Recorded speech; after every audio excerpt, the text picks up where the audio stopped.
अगस्त्य ना सकाळपासून खूपच शिंकत होता. क्लायमेट चेंज झाल्यामुळे त्याला सर्दी झाली होती बहुतेक. औषधं कोणती द्यायची हे मला माहीत होतं, पण डॉक्टरकडे जाऊन त्याला लगेच नेब्युलायझर दिलं, तर त्याला लवकर बरं वाटेल म्हणून त्याला लगेच डॉक्टरकडे घेऊन गेले.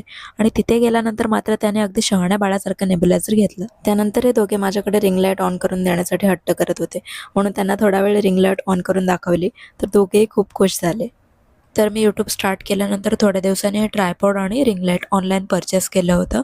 तर ह्या ट्रायपॉडसोबतच ही रिंग लाईट मिळाली होती आणि त्याची कॉस्ट आय थिंक 500च्या आसपास होती.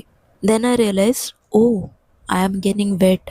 आता स्वतःकडेही थोडं लक्ष द्यायला हवंय हां. त्यानंतर जेवढ्या व्हेजिटेबल्स फ्रीजमध्ये अवेलेबल होत्या त्या सर्व घालून मुलांसाठी दुपारचं जेवण बनवलं. आणि आज माझा उपवास होता म्हणून मी माझ्यासाठी साबुदाण्याची खिचडी बनवली होती. आणि प्रत्येकाने दिवसातून 2 ते 3 लिटर पाणी पिणं गरजेचं आहे.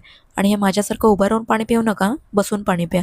त्यानंतर आज माझं एक पार्सल सुद्धा रिसीव्ह झालं होतं. दुपारी अभ्यंत त्याच्या माऊसोबत व्हिडिओ कॉलवरती बोलत होता, पण काय बोलत होता हे त्याचं त्यालाच माहिती. आता एक आजारी पडलाय आणि दुसरा आजारी पडणार नाही असं होणारच नाही ना, म्हणून अगस्त्यनंतर अभ्यंताला सुद्धा लगेच सर्दी झाली, म्हणून त्याची औषधं मी अगोदरच चालू केली होती. आणि रात्रीच्या जेवणात आज मी पावभाजी बनवली होती and it was very tasty. उद्या हेअर वॉश करायचं आहे म्हणून झोपता झोपता केसांना ऑइलिंग करून घेतली. So that's all for today.